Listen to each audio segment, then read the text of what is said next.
Hey guys, how's it going? Jason Station here. Since the last deck guide that I released for LURK, I have been playing exclusively nothing but LURK on ladder, and it's been working out very well for me. Much better than I could ever expect, and you'll see it right here.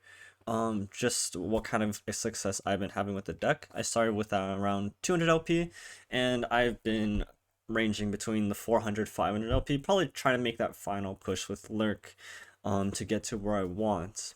But since the last time I created the deck guide, I've learned so much more about LURK, how to play it, and it's really improved how I approach playing the deck, my win rate, and I kind of want to share that with you guys. So this is going to be a much more focused and detailed video of how exactly you want to be playing LURK, and let's just jump right into it.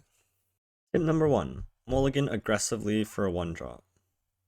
Alright, so when approaching the Mulligan, we'll first start when we're attacking on odds. Now this is a common trap that a lot of players fall into, including me, is that they want to keep Reksai Collar because this is your best 3-drop to play on 3 so that you can predict into a LURK.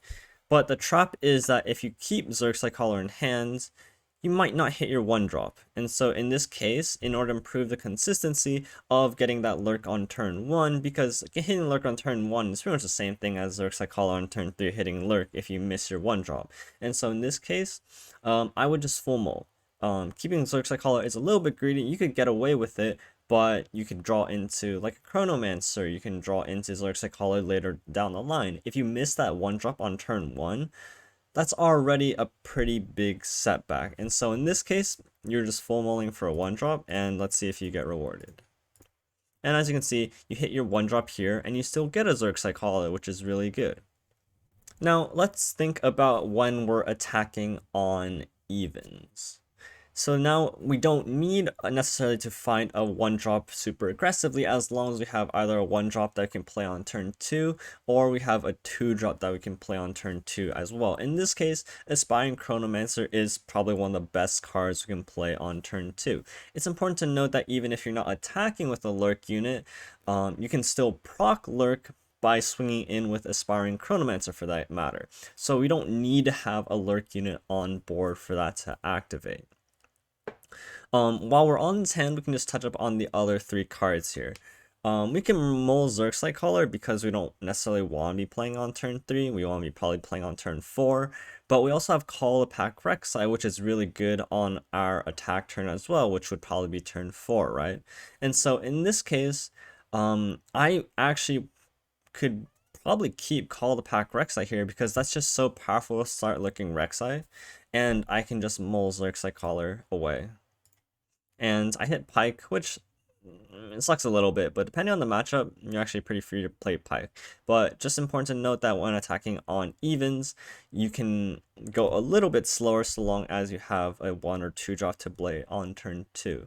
The one thing that you have to worry about is against a deck with removal. Say you pass turn 1 and then play Aspiring Chronomancer on turn 2, and they're able to kill your Chronomancer, then you have to mull differently. You want to hit a 1-drop and a 2-drop in that case so that they can't kill your unit in order to attack.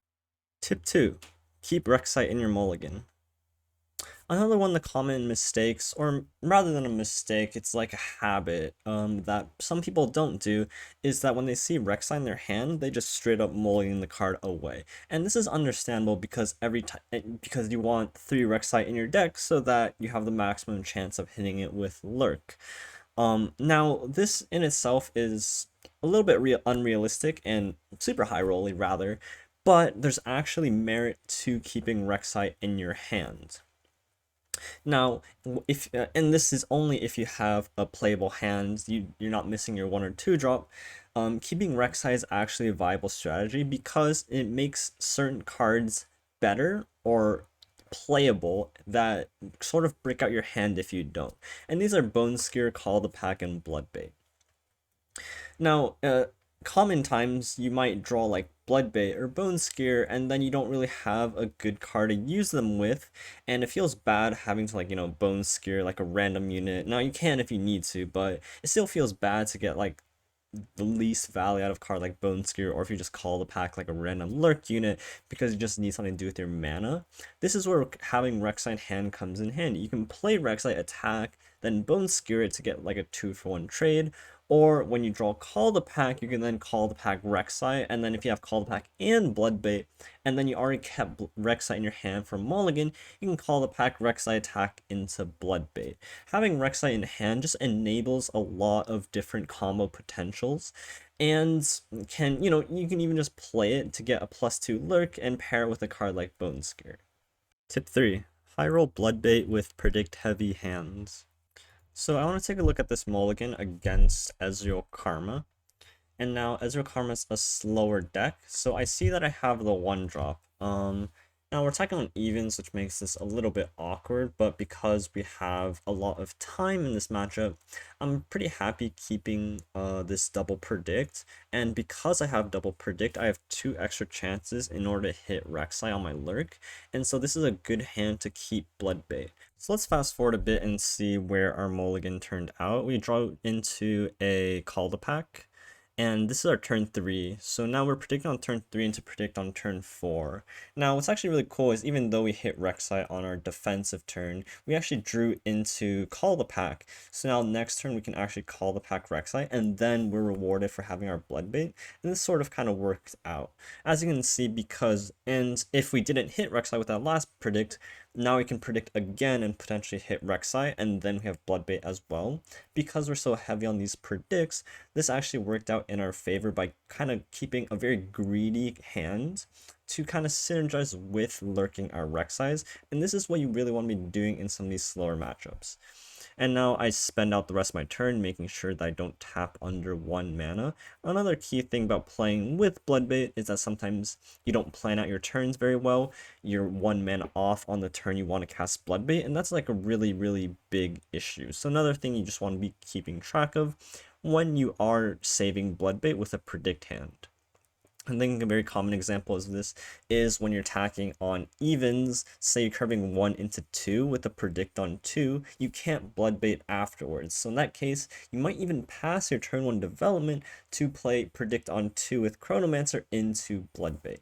Just things for consideration when you're keeping a card such as Bloodbait in your hand, but it just allows you to high roll in these cases, especially when you already have predicts in hand. Tip number 4. Tempo predict when necessary. So you'll notice this is the last clip that I played. This is our turn 3. I'm going to pause the video really quickly just to show our hands. Now, we could pass this turn, but let's think about our next 2 turns. Next turn, we're guaranteed to play either like a Call the Pack, if we top deck something like Reksai, or we just play the Reksai Caller, and that's pretty much our entire turn. And now we kind of want to be thinking about this deck just as a whole. It's a little bit hard to just go slow past your mana in the mid game, especially when you really want to be developing a lot of units into your attack. And so in this case, it's very hard for me to pass this 3 mana, especially when I have enough mana to use my next turn. I don't need to save 3 spell mana in order to Call the Pack into Bloodbait, and then still have to play like a Reksai Caller, right? So just understanding this hand, I kind of put into a spot where I do need to play this predict just for tempo. And even though I hit Reksai on an off turn, again, you see that I'm still rewarded because I have Call the Pack in hand. Now this play does become a lot worse if you don't have Call the Pack in hand, because then you can't combo off with Reksai and you have a Reksai sort of sitting in your hand until later. But this is very important that you can still, like, I could not take Reksai, for example. I could take a card that sets up my next turn. There's a lot of options in your predict that will help you set up the following turn, that it's kind of hard to skip out on that tempo just for the chance to hit a champion and high roll on your next turn. Tip 5. Play out your champions. Now the last tip is sort of like a mix of sort of the other tips that have come to this point. A lot of people are hesitant to play a card like Pike down onto the board or play Reksai onto board because they think that it's so much more important to first draw Call the Pack, put that champion back on your deck, whether that be Pike or Reksai, and then attack to hit that lurk.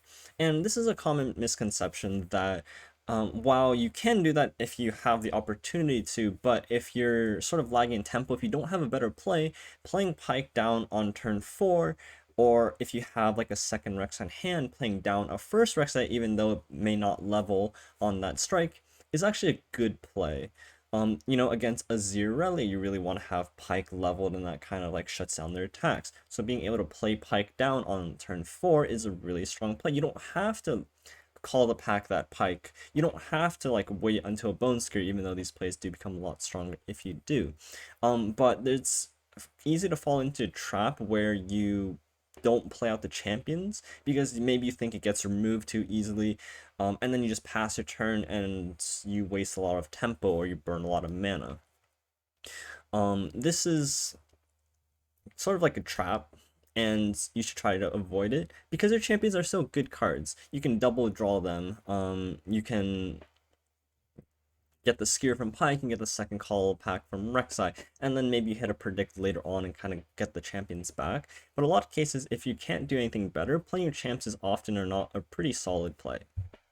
And that kind of concludes this masterclass. Just 5 really quick tips, short video on how to improve your LURK gameplay. If you like this kind of content, sorry, my bad. If you like this kind of content, or just this style of video that, you know, this is sort of like the first one of its kind that I've made, leave me a comment down below, like, subscribe, you know, anything you want to do to show your support for this sort of video, and I'd be happy to make them on decks that I am very, very comfortable with. With that being said, I hope you enjoyed the video. I'll leave it off there, but thank you guys for watching. If this improved your gameplay, especially for LURK, because obviously that's a deck that you're looking for, let me know down below. I might be bringing this deck to seasonal, so you'll be seeing a lot more of it in the future. But thank you guys for watching, and I'll catch you guys next time.